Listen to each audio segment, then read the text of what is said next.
Hello and welcome to the Wheel of Crime podcast. This podcast is ran by two ladies who play games, mumble profanities, and laugh way too often. Also, this podcast does cover topics of sensitive nature, and as such, listener discretion is advised.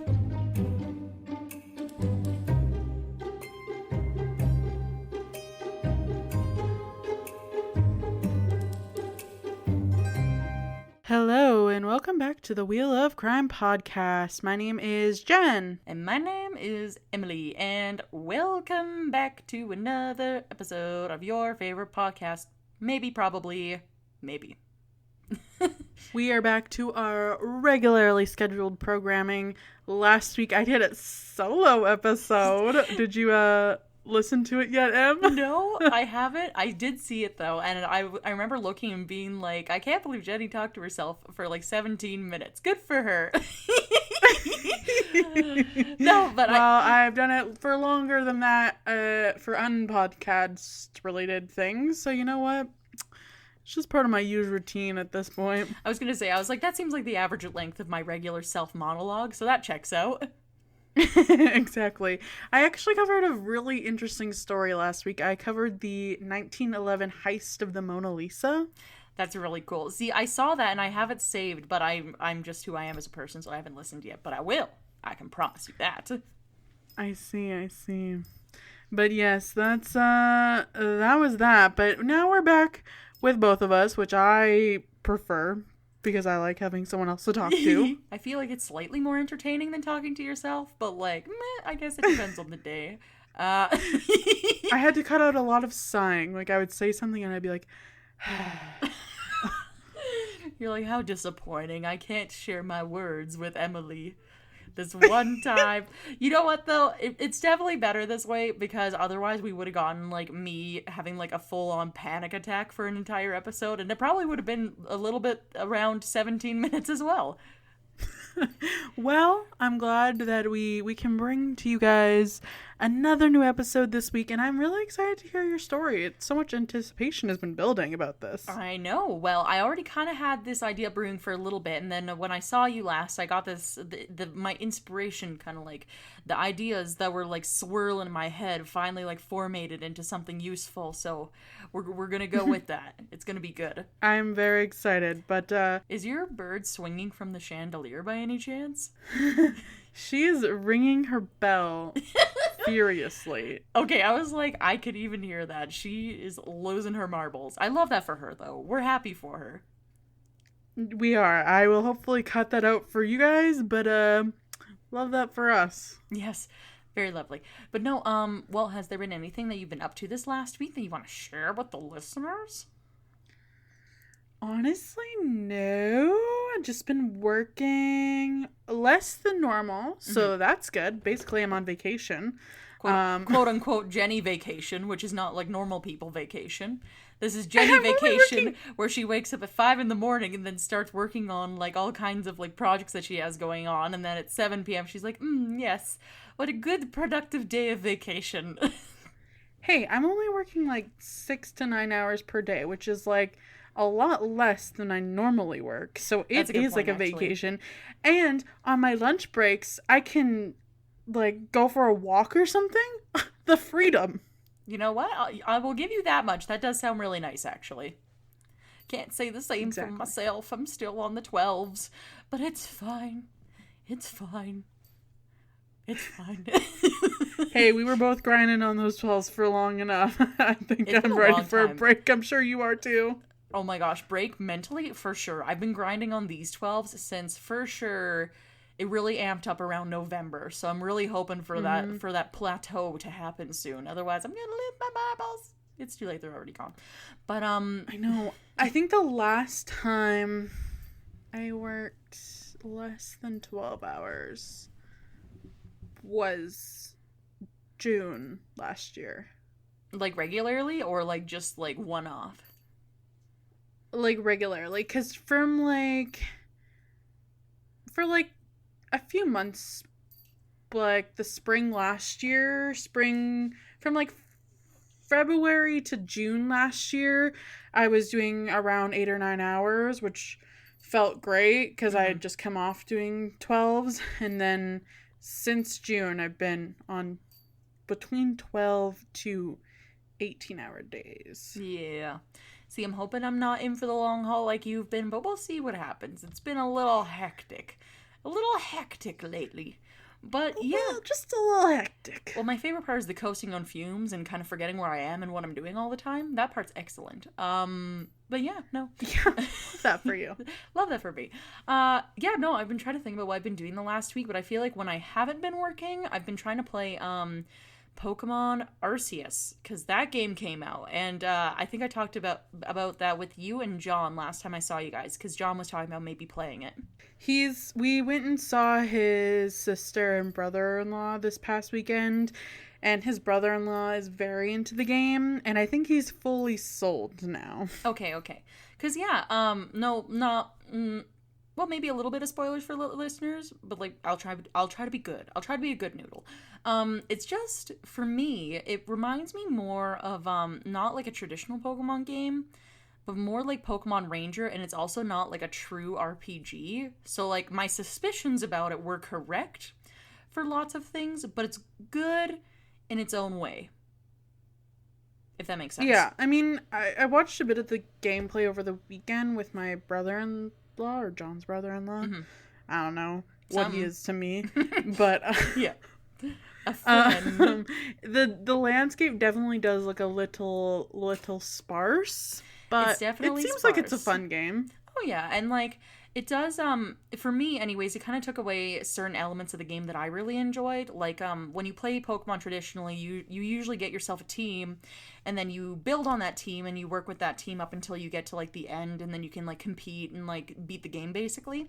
Whereas like with this one, your goal, which is what they announce like in the title of the game, so this isn't really a spoiler, but basically your goal is to just fill the Pokedex. Like there isn't really like a certain like goal that you're supposed to accomplish other than the filling the Pokedex one, which in like previous games that was something you could do, that was already an element of it. It just, you didn't have to fill it in order to beat the game, whereas like with this one, to beat the game you have to fill it. And I'm not really the kind of person who likes to grind on things like that, so that part's been a little bit annoying for me, but... See, I don't play games very often, but when I do, I have to find every clue, every little thing that's available, or I'm like, no, it's not complete. See, I guess it really depends. Like, I feel like when we were playing Animal Crossing, like, I was like, no, I'm a fish bitch. Like, you know, like I will fish every fish that there is to fish in this game. Bugs, whatever, I don't care. Like, you know, I was like, but the fish. Or, like, when I was playing The Witcher, like, I 100% completed The Witcher. I got everything that a person's able to get in that game. I was like, nope, this is it. And then once I finished, I was like, I'm putting it down. I'm probably never picking it up ever again. But, yeah, I don't know. It's been tricky, though.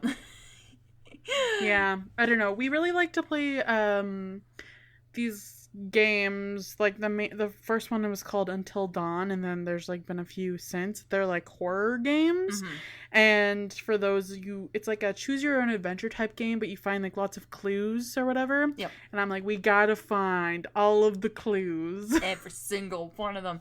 I know. It depends. Like I said, it depends. Sometimes I'm really good for it, but like, I think the issue that I'm having with this one is like, you like, say for example, you can either catch like the same type of Pokemon like 10 times, or you can like, you have to like beat it a certain amount of times in order to outfit like the entry or something. And then also it's like, if you catch this Pokemon you really like and you're like, yay, I'm gonna battle with it and I'm gonna evolve it, you like walk out your front door and you see like the evolution of it hanging around, and you're like, well, why wouldn't I just catch that one? Like, why am I stuck with the pygmy one when I could get like the actual like full-blown like nice like rah, scary one, you know? Yeah, but do be fair, Jen's like, I'm not a gaming person, but I know a little bit. That sounds reasonable to me. But not to say I don't enjoy it. I have been playing it, like I said, pretty regularly, but I feel like that's really all that's been eating up most of my time outside of like, you know, just working and then that being my life, basically. Yeah. Yeah. But on that note, let's spin our wheel of questions so that you can see what my topic for you is today. Ooh, I'm so excited. I'm excited for you. All right, let's do it. Okay. Do you enjoy playing The Sims, or have you ever played The Sims? Okay, so I didn't grow up playing The Sims. I don't know, I wasn't a gamer girl when I was growing up. Just didn't really have that much interest. But my partner, John, got me The Sims 3 when we were living in BC together a few years ago. And I got really into it. And then Sims 4 came out a few years later. And I play on the PS. Well, I was playing Sims 3 on the PS3, and I was playing Sims 4 on the PS4. But Sims 4 on the PS4 is just like not good. You can't even fucking read the text on the screen. And it just, I don't know, I just didn't like the like new controls. Yeah. So I haven't really played that much of it. But I want to like it. You know what I mean? Fair enough. See, for myself, I didn't really grow up with The Sims either, but I don't know what's wrong with me. Like, it seems like the kind of thing that I'd be really into, and it might just be that I haven't really played enough of it to the degree that I want. But it feels like it just is very time consuming for like what you have to do for like just building these little lives and stuff. And I don't know. I have played it. I haven't really ever gone too deep into playing it, but I know that if I put more time into it, they would probably take up like all my time.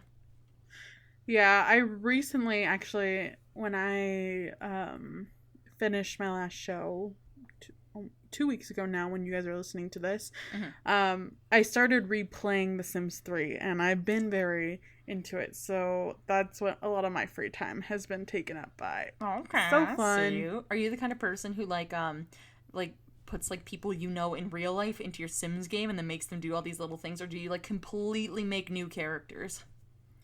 I completely make new characters. Honestly, the aspect of the game that I enjoy the most is building the houses and stuff. Yep. So I kind of just like pick like a basic ass family and give them the fucking bougiest house I can build. Okay, I love that. That's actually really cute. See, and that's the fun thing too, is I feel like everybody plays it for such different reasons. I feel like if I played it, I would want to get like those expansions that just make you do like crazy shit, and I'd be like, oh, my Sim's getting like a BBL or something, you know? Oh no, there's a ghost in the house. Who's gonna marry it? Like, I know. Yeah, I honestly, it's such a shame that the expansion packs are so fucking expensive. Like, right? I think I edited it up once, and if you got all of the expansion packs and all of the like items packs and all that, like everything that they have, it would be $1,500. Oh, probably. But that's the thing, though, is people charge that much because they know that there's people who would pay that much, and that's the thing where I'm like, yeah, I know, but then if I that's also another reason why I don't want to get too deep into it, because I would be one of those people who gets suckered into buying expansions because of who I am as a person. I know. It's really hard, like, especially for The Sims 3, because I kind of got into it right when it was, like, they were cycling it out of it originally. So I only got, like, 1 or 2 expansion packs, and now they're really hard to find, / they're more expensive now because... Yeah. Because they can be. Just because they can be. Because they can be. Stupid. All right, let's spin for our next question.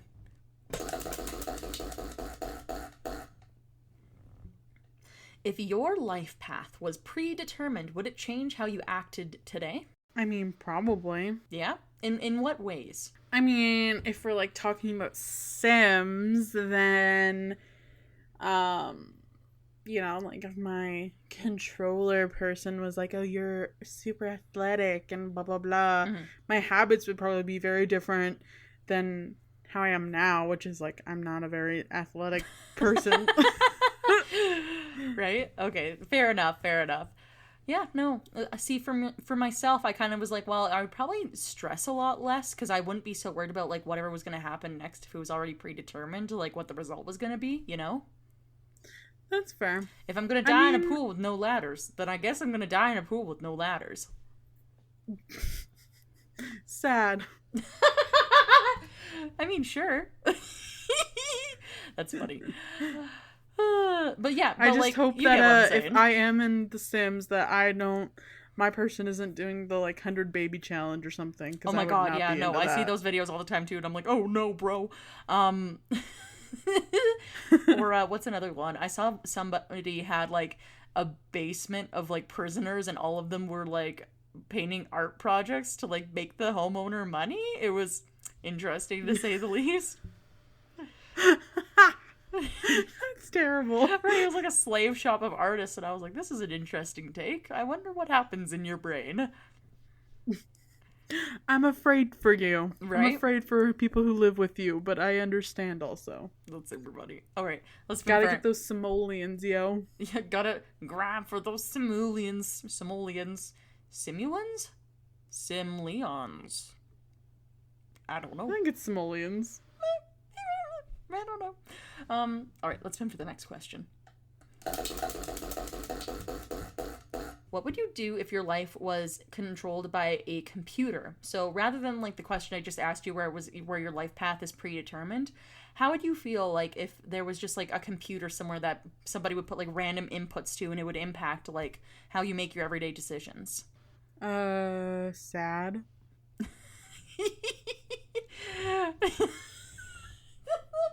I like how you have zero elaboration. You're like, I'd just be sad.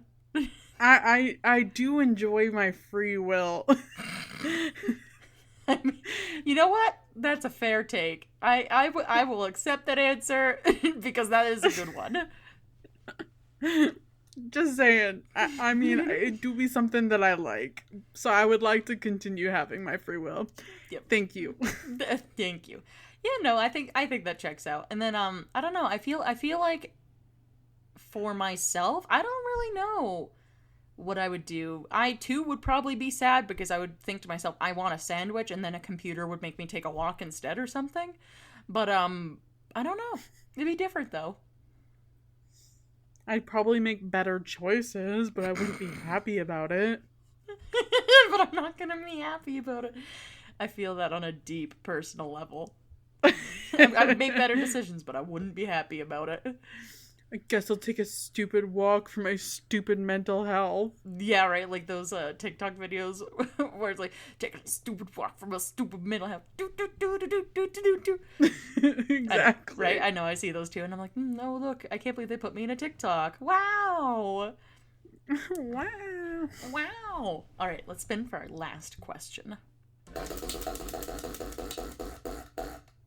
If you lived in the world of Sims, what would be the first thing that you would do? Like, as a Sim. Like, if you were in your Sims game, what's the first thing you would do?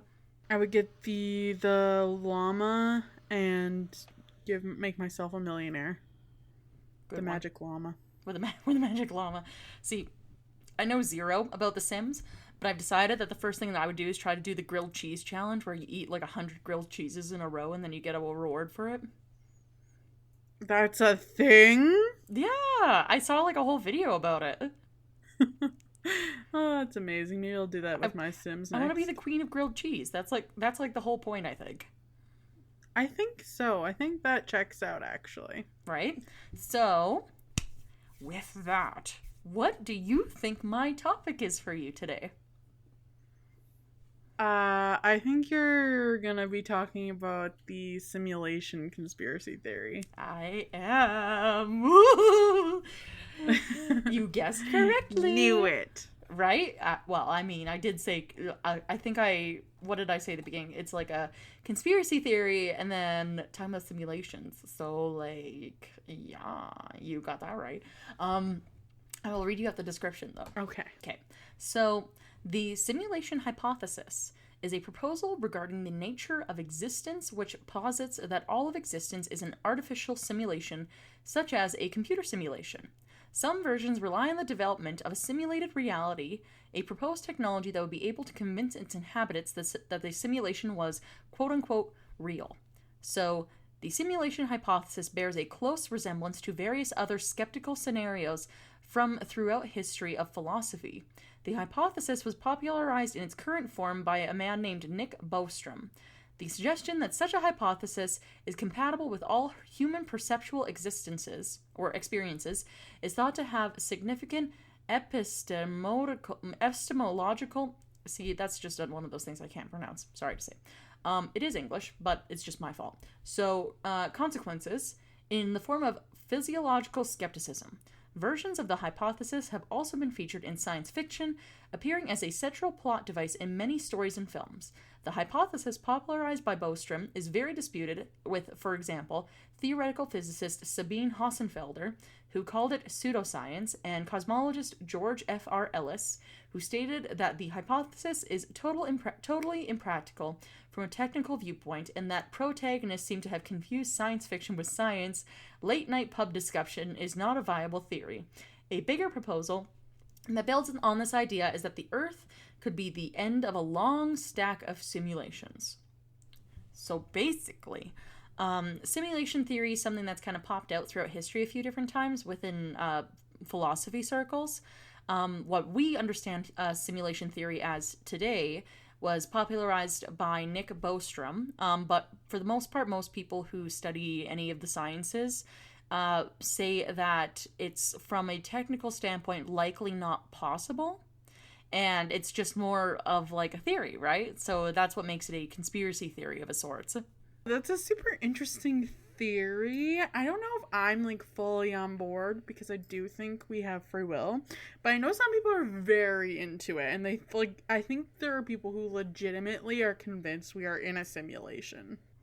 Oh, for sure, yeah. Well, it's like, I know, so another reason why I picked this one is because I remembered at the start of the pandemic, there was a lot of people who were comparing, COVID and all of, like, everything that happened with it to, like, a game, like a simulation game, where I genuinely cannot remember the name of it. When I tried, like, to type it into Google for my notes on this, it didn't pull up the right thing, but I know that's like an app or like a game that people could play online where basically you simulate a natural disaster. And so in this game, you can pick what kind of natural disaster you want to simulate and what parts of the world you want to impact, to what degree, and then you just watch things play out. You basically plug in all this different information and then watch, and like for like inputs, and then on the other end for the outputs, you see how long it would take to like basically destroy the world. Mm-hmm. So there was lots of people who took that game and they took COVID, and basically they plugged all this input stuff with COVID right in the beginning, and they were trying to prove that we were in a simulation due to how like the simulation that you could use to make natural disasters happen or world disasters happen, like accurately depicted what COVID would do to the world with like high impact areas and spread rates and like all that kind of stuff, right? Yeah, I think I know what game you're referring to. I can't remember what it's called either, but I mean, I just feel that that's not a strong enough argument because people are very predictable. So, and also we've been through lots of pandemics before, so you can kind of already see how things will turn out, you know what I mean? It's not right? New information necessarily, but I understand. I get it. I get the fear that kind of goes with it. Right? So that was my thing too. He's like, I do understand how people reach these conclusions, but I don't know. See, it's one of those things where, like, I don't personally think we live in a simulation, but I can see why there's enough people who think that we do. Especially with, like, how advanced computer technology is nowadays. If you were to make a simulation on, like, people's behaviors and stuff, you'd probably get something pretty similar to what we already experience with just, like, you know, human behavior and whatever else. But only because we, as humans, can study our own behavior enough to be able to predict certain outcomes if certain things are done. You know what I mean? 100%. Yeah. I don't know. It's a very interesting theory. And I think, I don't know, it is scary because technology has progressed a lot. So I can understand the mindset around it. But personally, I think we're probably okay, folks. Right? And so basically, for my story today, what I did is I just took like the actual theory to talk about, because what I originally wanted to do is I wanted to go through different theories that other people had and shared online, but there was just so many and so many overlapping ones where lots of people believed the same thing that it didn't really make a lot of sense for me to like try to make a compilation note about it, especially because a lot of it's just like little bits and pieces from different people. But it sounds like, for the most part, what people believe, who, if they are on board with the simulation theory, is that there is some sort of network or some sort of computer that has presets for people's personalities and what traits they'll inherit, and basically has it like on a randomization spectrum, similar to The Sims. So then you have these presets of people who, if they have certain personality traits, you can anticipate certain decision making and certain reactions out of people. So then you have that part of your inputs put in, and then you just would have to add in environmental factors and everything, and then just like let it go. So basically, in general, what people believe with this theory is that big network computer has presets on people and their behaviors and their personalities, and has a certain program set to just kind of like run, so to speak.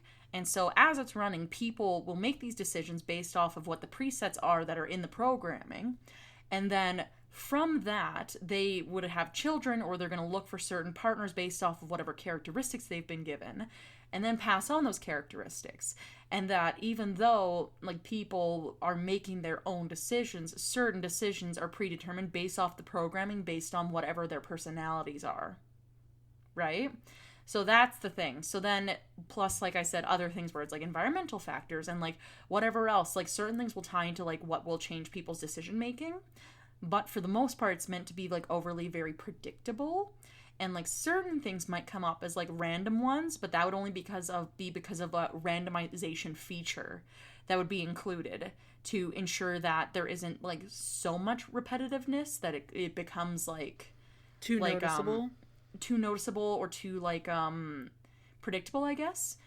But and adds variety. Basically, the randomization features would be adding variables into different algorithms that people would be creating by having different interactions with different types of people, or forming certain relationships with people, or living in certain environments that maybe like isn't a part of their presets. Basically, is how that works. Does that kind of make sense? It does, yeah. So yeah. I love those videos that you see of people on TikTok and stuff where they're like, look, it's a glitch in the simulation, and then it's something fucking weird happening, and you're like, maybe.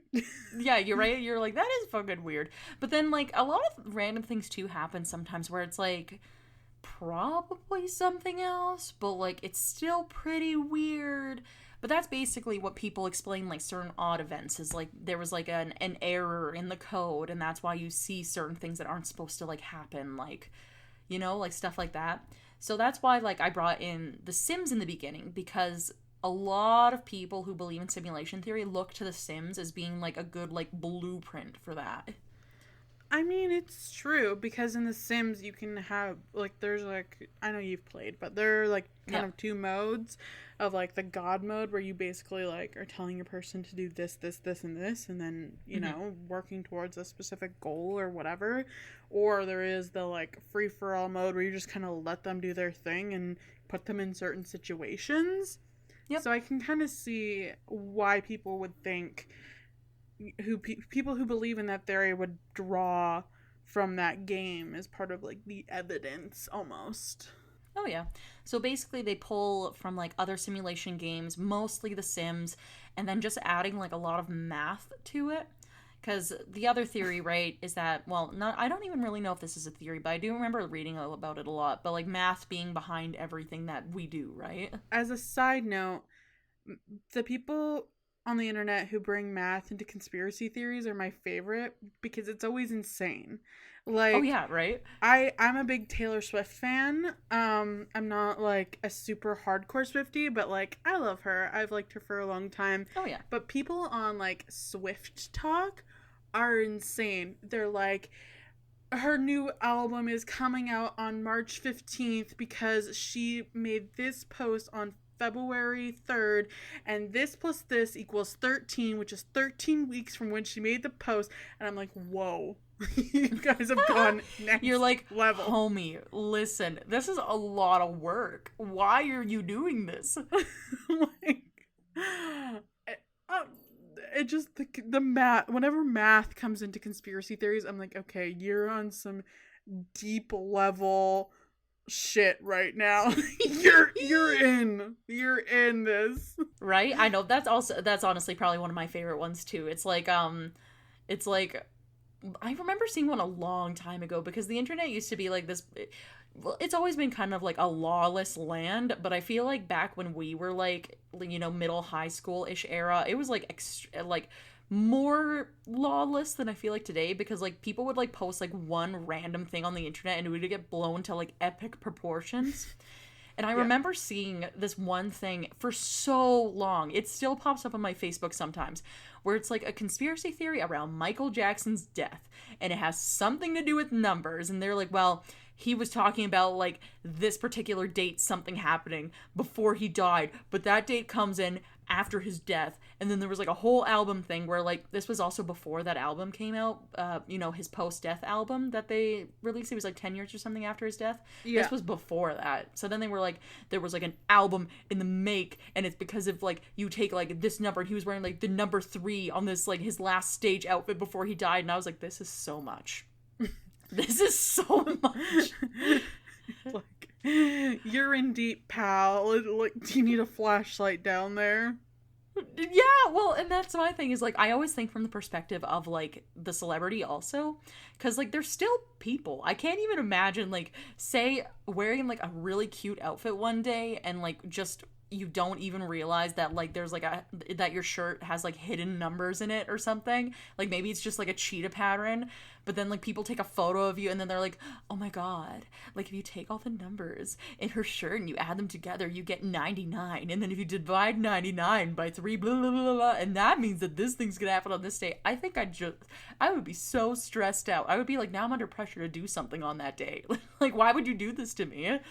Literally, I feel like that for like Taylor Swift, I feel like that's where it's at now because they're like, she's gonna release her next re-recording on this date, and then there's also a secret third album for the Folklore Evermore trilogy.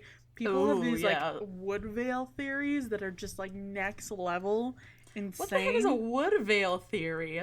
So she came out with Folklore, and that was a surprise drop, right? And then she came out with Evermore, which was also a surprise drop. So there was 3 scrunchies that she was selling on her website during this era. Stop. And so people are like, okay, the blue, that's Folklore. The green, that's for Evermore. And then there was like a purple one, and they're like, it has to be a secret third album. And there are so many theories about I'm this. so ready for her next album to come out, and it has nothing to do with the color purple. Like, and people are just, there's so many, I don't even know. Like, the Woodvale theories have gone too far. I love that so much. That's so funny. That is so funny. People are bonkers. I don't know how that's the thing, is like, I love it because I love to be the person on the sidelines just like watching things and being like, oh, weird. Wouldn't that be funny? But like at the same time, some things are just so mad where you're like, where did that... What brought you to this? That's not even the only secret album theory that people have about Taylor Swift. There's also a theory that she has very clearly, I'm not on Taylor Swift TikTok whatsoever. This is all news to me. So there's also a theory that she has a secret album named Karma, which was supposed to come out after 1989, but because she like went into that whole like disappeared thing, and then so people think that she had this album Karma that was supposed to come out 2 years after, but then she scrapped it so that she could release Reputation. And so people are like, there's this like infamous picture from the Man music video that a lot of people reference, where it like it shows the order of how she's gonna drop her re-records supposedly, and so far it's been right. It goes Fearless, Red, and then right after Red, really closely, there's Speak Now, and then on the other side it's like 1989. Karma is just in the middle of the thing. And then it's like Debut and then Reputation. So people think that's the order it's gonna go. But they're like, Karma, what's that? That's the secret album that was supposed to be after 1989. Oh, wow, the secret album. She's just keeping music from us, guys. So selfish with her secret albums. Literally, there's so many theories. If Miss Girl was able to make bank off secret albums, she would have already. She would have already. I guess we'll just have to wait and find out. Watch us all be eating our words, and like a year from now, we'll be like, "Oh my god, have you listened to the new Karma album by Taylor Swift? It's like a new old one. It was like a secret, and then somebody found it on her like MacBook from 2012." Nah, if there is a secret album, she'll drop it, and I will be very excited. And you will be in the front of the line, being like, "I knew it. I knew there was a secret album." See, that's like... I believe the Karma album theory more than I believe Woodvale. Watch both of them be real, and then we'll just be double eating our words. Honestly, I wouldn't be mad if they were both real, but I don't think that Woodville's real. Let me just put that out there for fellow Swifties. That's really funny. But no, see, that's the whole thing about these, like, dates ones. It's like, I feel like TikTok is very notorious almost for, like, date videos. And when I say date videos, I mean like people will predict something is gonna happen by like a certain date, and then they'll like justify it, and then people just like hop on it and they're like, oh yeah, by this date this thing's gonna happen. It's like so like I've been like dipping in and out of witch talk every now and again. I don't know how or what I like in the algorithm to get there. I think it's stones. I do like pretty rocks. Anyways, but like I remember dipping into it last year, and then there was like this big thing going on where it was like, oh yeah, like September 23rd something crazy's gonna happen. There's like retrograde and like planet stuff, and like it's a big day, like something's gonna happen. And like I only ever saw it for like a week. I don't even know what was supposed to happen, but I remember seeing something else later on where it was like, yeah, September 23rd came and left, and the only crazy thing that happened is that it was like National Cannoli Day, and I was like, National what? Cannoli Day? Or it was literally something like that where it was like, oh yeah, it was like a special holiday for like cannoli or like cabbages or something, and I was like, so like the witches were stressed about Cabbage Day? I feel like I'm missing something. I feel like there's a connection that I totally missed out on. Because I didn't even see anything about for like months later. Cabbage. They're like, we need to know about the cannoli. We need to know. Mercury's in retrograde and it's cannoli day. We can't let this happen on cannoli day. There's too many things happening at once. Basically. So that was that whole thing. And yeah, I was just thinking about that when you mentioned that, and I was like, this is a thing that happens. I know it is, because I've seen this before. It do be like that. Internet theories are crazy, and whenever they pull out the math, I know we're going on a trip. Right? So with that, I'll dive into my story here. Like I said, this is just like the subjective part of it. So for what the actual theory is from like the actual people who are like do smart things and like make theories, this is what we've got. So are we living in a computer simulation? The question seems absurd, yet there are plenty of smart people who are convinced that this is not only possible, but perhaps likely. In an influential paper that laid out the theory, the Oxford philosopher Nick Bostrom showed that at least one of the three possibilities is true. Number one, all human-like civilizations in the universe go extinct before they develop the technological capacity to create simulated realities. Number two, if any civilizations do reach this phase of technological maturity, none of them will bother to run simulations. Or number three, advanced civilizations would have the ability to create many, many simulations, and that means there are far more simulated worlds than non-simulated ones. So, we can't know for sure which of these is the case, Bostrom concludes, but that they're all possible, and the third option might even be the most probable outcome. It is a difficult argument to wrap your head around, but it makes for a certain amount of sense. So, Rizwan Virk, a computer scientist and video game designer, published a 2019 book called The Simulation Hypothesis that explores Bostrom's argument in much greater detail and traces the path from today's technology to what he calls the simulation point, the moment at which we could realistically build a matrix-like simulation. So, this is kind of the words of Rizwan Virk and what he has to say about this. So he says the simulation hypothesis is the modern equivalent of an idea that's been around for a while, and it is the idea that the physical world we live in, including the Earth and the rest of the physical universe, is actually part of a computer simulation. You can think of it as like a high resolution or high fidelity video game in which we are all characters, and the best way to understand it within Western culture is in the movie The Matrix, which many people have seen, or even if they haven't seen it, it's become a cultural phenomenon now beyond the film industry. In that movie, Keanu Reeves plays the character Neo, who meets a guy named Morpheus, who is aptly named after the Greek god of dreams. And Morpheus gives him the choice of taking the red pill or the blue pill. And if he takes the red pill, he wakes up and realizes that his entire life, including his job, the building he lived in, and everything else, was all a part of an elaborate video game, and he wakes up in the world outside of the game. That is the basic version of the simulation hypothesis. The truth is that there's much that we simply don't understand about our reality, and I think it's more likely than not that we are in some kind of simulated universe. Blah blah. So now it's a much more sophisticated video game than the games we produce. Just like today, World of Warcraft and Fortnite are way more sophisticated than Pac-Man or Space Invaders.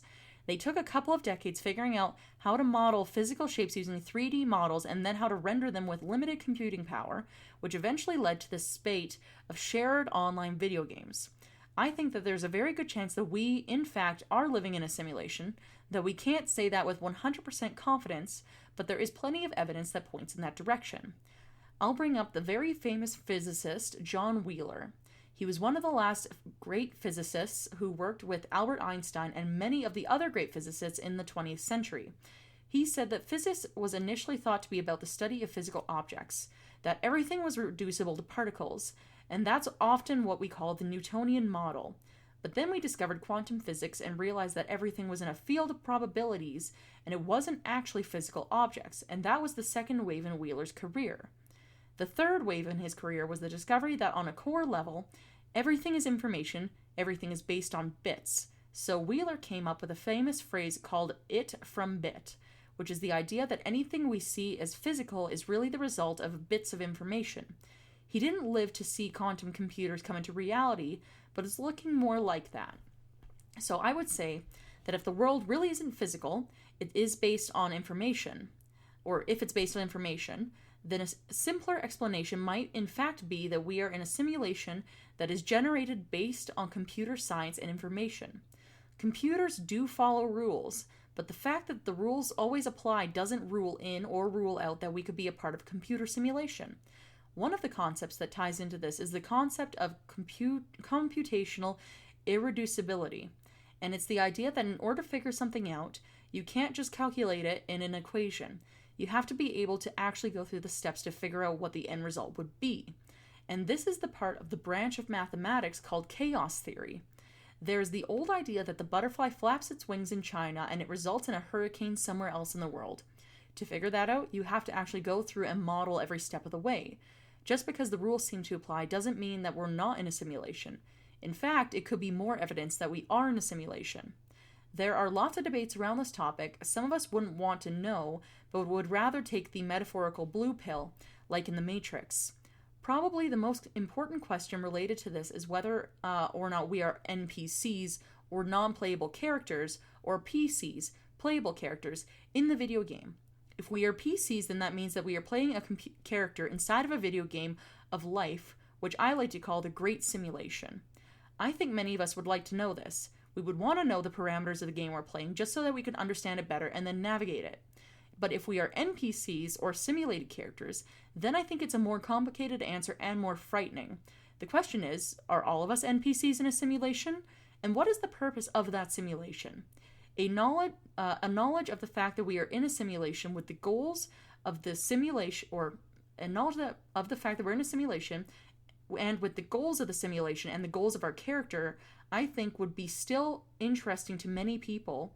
And now we're back in the case of the holodeck character from the Star Trek that discovers that there's a world out there outside the holodeck that he can't go to, and perhaps some of us would rather not know in that case. So I actually went and watched this episode to kind of see what the deal was with that, experience. So basically, what he's referencing is that there's an episode in Star Trek where there's this character that isn't real. He lives in this atmosphere called the holodeck. And so people on the ship can go to this area called the holodeck, and it's a computer program that changes the walls and the area within that room to match whatever it is that they want to do.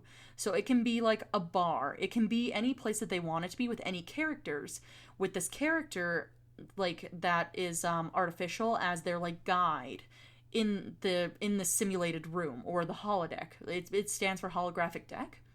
And they have an episode dedicated to him learning beyond his coding that he is not real and that he can't exist in the world outside of the holodeck.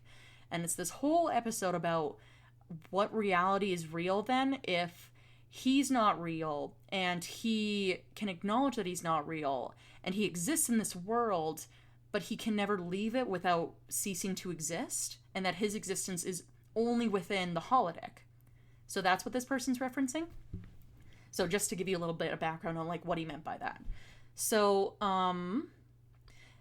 I lay out 10 stages of technology development in a civilization that would go through what I would have to get, or to get to what I call the simulation point, which is the point at which we can create a hyper-realistic simulation like this. We're at about stage 5, which is around virtual reality and augmented reality. Stage 6 is about learning to render these things without us having to put on glasses. And the most that 3D printers now can print is 3D pixels of objects to show us that most objects can be broken down to information. But the really difficult part, and this is something not a lot of technologists have talked about, is in the Matrix, the reason they thought that they were fully immersed was they had this cord going into their cerebral cortex, and that's where the signal was beamed. This brain-computer interface is the area that we haven't yet made that much progress in, but we are making progress in, and it's in the early stages. So my guess is that within a few decades to 100 years from now, we will reach that simulation point. And that is basically the summary of what this book, Simulation Theory, was, and kind of some follow-up commentary from people who work, obviously, within computer sciences and that sort of thing, right? I don't know. I have lots of thoughts because I'm so interested in hearing it. I just wanted to get through the bulk of it so that we could talk about it afterwards, but what do you think of that take? I think it's interesting, and have you seen The Matrix? I haven't, but that's the thing though, is I haven't seen it, but without seeing it, I still understand like the concept of what it's supposed to be. Mm-hmm. I actually just watched it for the first time, I guess it was last year, but it was like late last year, like November-ish. And it's interesting to watch it after hearing so much about it, because I feel like it has been a big influence on society and in pop culture. Like, people reference it all of the time. So like actually having seen it, it's interesting. But like, to go to like the meat of that, The Matrix is really interesting because of the influence that it's had, especially with men. You know what I mean? Okay, no, I understand what you're saying, but no, I remember when The Matrix came out and how big it was and how many people were interested in it. And I know what you're talking about. So at that time period, I remember it being a very big deal amongst men. Like, I found in general, like, obviously, you know, not all men, but like majority of people that I found who were interested in trying to talk about it or were talking about it or were watching were majoritively men. And I'm not really sure why that is, but I know what you're talking about. Yeah, I don't know. It's interesting though. Yeah, no, I think that's fair though, especially because like I feel like a lot of people who are in like a woke stage, and this has happened a lot with like the last couple of years of, I feel like, just the pandemic even, is there's a lot of people who feel like they are more informed than other people, and you know that they're better because they have like a certain perspective on things that most people don't think, and everybody's a sheep and like blah blah blah blah blah, right? Like, there's lots of people who are like that.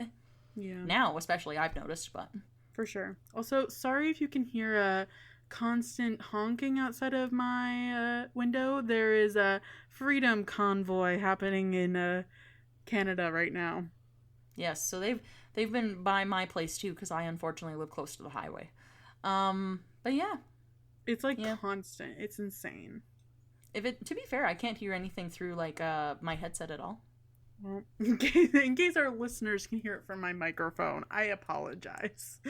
Yes, so sorry for these people who have decided to honk outside my home and create a disturbance.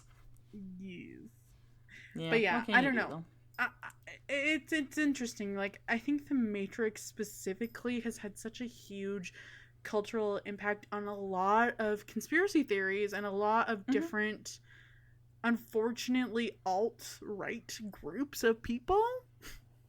It does impact certain groups, and I do think that it's so. The interesting part to me is that I've noticed with a lot of like media and pop culture, things will spring up and like certain groups will latch onto it, and you never really know what's going to come out of it. It's like so when they like say for example when the Matrix came out, I don't really think anybody anticipated for there to be such like toxically aligned groups that would be attaching themselves to it, but then it happens, right? Or like there's another media series where something like that happened. I can't remember what it is now, but basically something weird like that where you're like oh this movie comes out and then all of a sudden like this group decides that this is going to be like their movie, but like you don't really understand how, and then they have to like explain it to you, and then you're like, "Oh, okay. I don't know if that's what they meant when they made the movie, but here we are." It definitely, and I don't think this is the fault of the filmmakers, because it's an iconic film, and I really enjoyed watching it. Like, I feel like it's a great movie. It still holds up today, but it definitely lends itself to let those people who are more predisposed to believe things like the simulation theory. It like gives them something to latch onto. Mhm. Yeah. Well, it's not even just that, even. It's like, I thought about making this a disclaimer, but then I remembered that I was doing a mostly subjective one today rather than like reading just a bunch of theories. But like, I guess this is like an unofficial disclaimer. So, all of this stuff is just theories too. Like, there's a lot of people who are very susceptible to buying into certain things because either there's like a sense of paranoia or anxiety that they deal with on a regular basis, and this is all just like made up stuff. Like there is no real thing that means that we live in like a fake universe, right? I feel like anxiety is the perfect word to describe it. I think it's Mm-hmm. the anxiety about technology and having someone control you. Because even when you're Yep. talking about, like, are we the non playable characters or are we playable characters? It's Yep. that anxiety of, like, how much control does something unknown have over me, and how much free will do I have? Yep, which is exactly why with the questions that I asked in the beginning, like about what your opinion would be about if you had a computer that pre-made decisions for you, or if you learned that you had a predetermined path. Like for lots of people, like say for example, like with like my take on it, like say for example, predetermined path, if regardless of whatever decision you make, it'll always end the same way, I think that does in a way relieve some form of stress. But then at the end of the day, it turns into the whole thing like what you just said. Does that make you a playable character or a non playable character? If the outcome's always the same, that means that no matter what decisions you make, things will always end up the same way, which we already know isn't true because it would be like if I decided to do something Looney Tunes tomorrow, it would probably change my life path, you know? Like we have that control within our hands. It's just more the fear of not having that control, I think. 100%. 100%. And, like, I don't know. It's just so interesting because, like, I think, like, people are afraid of, you The know, unknown. like, they, to go back to the Matrix, they, like, taking the red pill, they want to know the truth and they want to know where they stand, which is Mm-hmm. essentially what you were talking about, of, like, the person who wrote that article being like, I would like to know, am I a non-playable character or am I playable? Yeah. You know? Mm-hmm. Oh yeah, for sure. They would take the You're red pill. probably. But that's like the whole thing is like it does bring about a lot of questions and it does make you think about a couple things, and I would say for the most part it's definitely interesting. I however I don't honestly believe that we are in a simulation. I feel like there's still a lot of factors that are missing. I do however think it's something entertaining to think about at least, or at least to talk about and see kind of what other people think, because that's the whole thing too is I really like those videos of people who do believe in it or have seen things that don't align with like normal reality to kind of see kind of what people have to say because it's at least interesting. I will give it that much. It's an interesting theory. And I think for the most part, that's one of the conspiracy theories that people don't take too far usually. You know? Usually not. And I think for the most part it is pretty harmless because regardless of whether we found out it is real or not, it's, I don't think, super impactful on everybody's day-to-day life. So, dear listeners, there's no stress. No stress. Everything's good. You are in control of your life. Make it count. I don't know what I'm saying. Make good decisions. Make good decisions. Live for a better tomorrow. Do what you like to do. Work hard. Play hard. Eat 100 grilled cheeses in a row and get a trophy. Eat 100 grilled cheeses and wake up with a trophy. Life is good. That's my goal. That's my new goal. I didn't even know that I needed to have that goal, so thank you for informing me, Emily. Oh, of course. Well, I'm just free knowledge and grilled cheese. But yeah, basically. I guess that concludes today's episode. If you liked us at all, you can leave us a review on iTunes. That's a really big one for us, just for like statistics and like who we show up to and like whatnot. So that'd be greatly appreciated if you could leave us 5 stars and a good word. Otherwise, we do have a website you can check us out on, which is www.wheelofcrime.com. And we also have social media that you can check us out on, which is on Facebook, Twitter, Instagram, and TikTok, all at Wheel of Crime. And then we have a Patreon if you'd like to check us out there and maybe donate to our cause. You can get something back for it. That'd be really cool. And that's at Wheel of Crime. And we also have an email. You can tell us whatever you want to hear. We are open to suggestions, to comments, to queries, to story submittals. If you just want to say hello, that'd be pretty friggin' cool too. Maybe you have your own theory you'd like to share or suggestions for what we should cover next in the show. You can email us, wheelofcrime@gmail.com. Yes, and that is all for this week. Thanks for listening. We appreciate you. Oh yeah, always. Of course, you guys are the bestest. The bestest in the westest, and the eastest, and the northest, and the southest. Exactly. What she said. But that's it. Have a great week, and we will be back next Friday for another new episode. You betcha, it's gonna be super cool. Okay, bye. Bye.